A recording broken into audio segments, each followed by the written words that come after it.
Queer for Fear, Horror Film, and the Queer Spectator is a queer book about the horror genre. But this book is not like most books.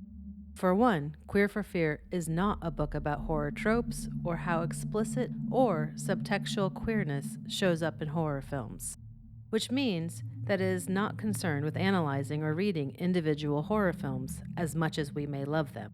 It is also not a typical dense academic book, nor an easy-breezy summer beach read. Queer for Fear is a hybrid monster of my own making, a book about the queer relationship to horror film. Queer for Fear, which was born from my PhD studies, exists because I am a lifelong queer fan of horror and because over 4,100 queers generously gave their time and shared their experiences to talk about their love of horror with me through surveys and interviews. In order to document the diversity of the queer horror community, which I knew to be way more than the most platformed white cis gay man's perspective, I conducted an online survey, the best tool to reach a wide range of queer horror fans. Queer for Fear presents the first empirical study of the queer horror spectator. Assembled with that survey data, oral history interviews, which allowed me to dig deeper with 15 narrators, and theoretical analysis. That information altogether allowed me to do something that hasn't been done in this field. 1. I honor yet move beyond decades of horror analysis that focused on what individuals see in horror movies, both the textual and subtextual queer things that we see. And 2, I create the most comprehensive and inclusive understanding of the queer horror spectator and their distinctive queer connection to the horror genre. It's an added bonus that the dataset informing Queer for Fear is currently the largest empirical study in all of horror studies.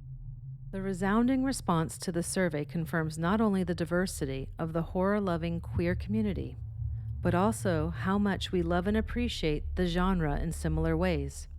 As I write in the book, queer spectators of horror film come from different countries, cultures, ages, races, ethnicities, genders, sexualities, education levels, and relationship statuses. Yet, the data substantiates impressive agreement in their opinions, habits, and tastes as a queer community.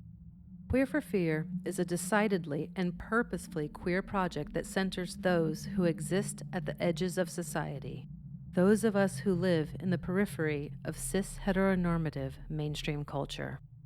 It is important for me to note that each and every queer person goes through life with their own intersectional embodiment and their accompanying real-world combination of privileges and/or disadvantages. However, for queer horror spectators, our queerness is the salient identity marker that forms a distinctive relationship to horror. This does not mean that other marginalized or othered people do not have a deep connection with horror.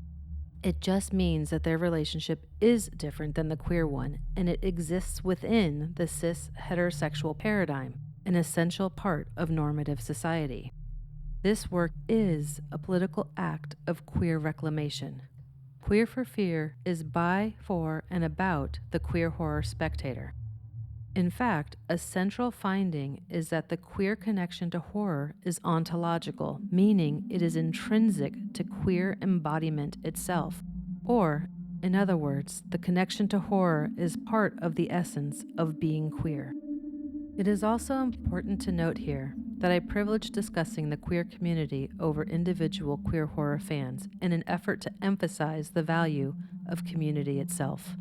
Because I received so many responses and thus had a large data set, I was able to use statistical extrapolation to predict the opinions, habits, and tastes of the entire population of horror-loving queers.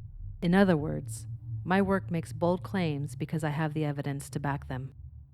The data not only reveals impressive consensus amongst horror-loving queers across all the survey questions, but also shows that queer people who actively understand that their queerness alters their reactions to and tastes in horror have the most distinctive relationship to the genre. This indicates the more queer you see yourself as, the more apt you are to have a special relationship with horror. Taking this special connection further, I also found that queers have a distinctive relationship to the horror genre, in part because film is a queer medium, sharing a haunted and uncanny nature with queerness. Queer for Fear empirically evidences or proves what had only ever been previously theorized in horror studies, while also breaking new ground in trauma, camp, and live cinema studies. Let's talk about how camp and trauma, two seemingly opposite responses to the world, show up in the queer relationship to horror. Horror routinely features and deals with physical, emotional, psychological, and/or psychic traumas. To exist as a queer person in our cis-heteronormative society is to survive the daily insidious traumas and the acute traumas that disproportionately befall far too many queer people. And, as gothicist Laura Westengard makes clear, queer trauma demands expression.